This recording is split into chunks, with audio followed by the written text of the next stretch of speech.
Imagine a heap of sand. Remove one grain. Still a heap. Remove another. Still a heap. Keep going. At what point exactly does a heap stop being a heap? This ancient puzzle doesn't just confuse us about sand. It strikes at the heart of logic, language, and perhaps reality itself. Welcome to the big questions. The Sorites Paradox was posed by the Greek philosopher Eubulides of Miletus around 400 BCE. Sorites comes from the Greek soros, meaning heap. The puzzle is simple and devastating. Start with 1,000,000 grains of sand. Clearly a heap. Remove one grain. Surely still a heap. One grain cannot make the difference. Remove another. And another. But by this logic, even a single grain of sand should count as a heap. That's absurd. And yet the argument seems perfectly valid. Let's make the argument precise. Premise 1. 1,000,000 grains of sand is a heap. Premise 2. If n grains is a heap, then n-1 grain is also a heap, because one grain never makes the difference. Conclusion. By mathematical induction, even one grain is a heap. But one grain is not a heap. So we have a valid argument with seemingly true premises leading to a false conclusion. Something has gone badly wrong. The heart of the paradox is what philosophers call the tolerance principle. A predicate like heap seems tolerant. Adjacent cases always go together. If n grains counts as a heap, then n-1 should too, because they're so similar. But tolerance leads to contradiction. The same structure appears everywhere. Tall, bald, old, rich, red. If you're tall at 6'2", surely you're tall at 6'1.9". By tolerance, no height threshold makes you not tall. Yet surely some people are not tall. One bold response says, there is a sharp cutoff. At some precise number of grains, a heap becomes a non-heap. We just can't know which number it is.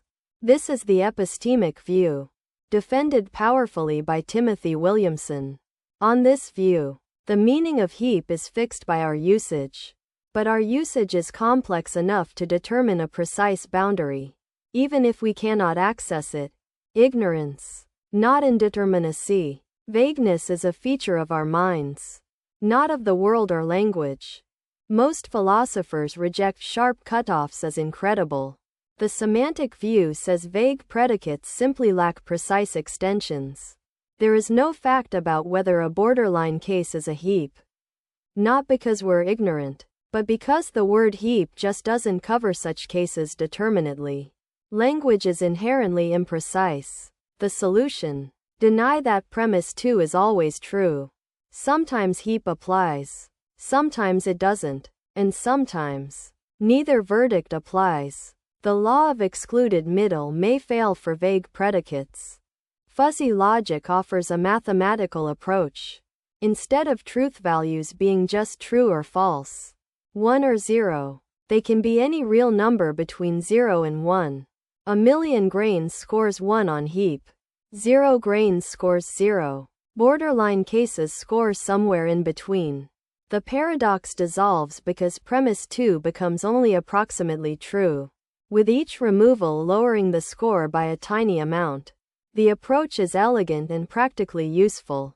It's used in engineering, washing machines, and AI systems, but critics argue it still faces a higher order Sorites. When exactly does the truth value cross 0.5? Supervaluationism, developed by Kit Fine, takes a different approach. A vague predicate like heap can be precisified, made precise, in many legitimate ways. Some precisifications say the cutoff is at 500 grains, others at 5,000. A statement is supertrue if it comes out true on all precisifications, and superfalse if false on all. For borderline cases, the statement is neither supertrue nor superfalse. It has an indeterminate truth value. Crucially, classical logic is preserved. This is a heap or this is not a heap is supertrue even when neither disjunct is. The cost: Some valid argument forms must be abandoned. Why does language have vagueness at all? It might seem like a defect, but there are good reasons. Precise predicates are cognitively expensive. We can't measure everything. Vagueness allows flexible communication. It's hot outside works without specifying a temperature. Vagueness also allows social coordination without contentious boundary drawing. When does an embryo become a person? When does a protest become a riot? Demanding precision can be a political act. Vagueness preserves productive disagreement, and perhaps reality itself admits of degrees, making vague language a better fit than precise terms. The Sorites Paradox matters far beyond philosophy.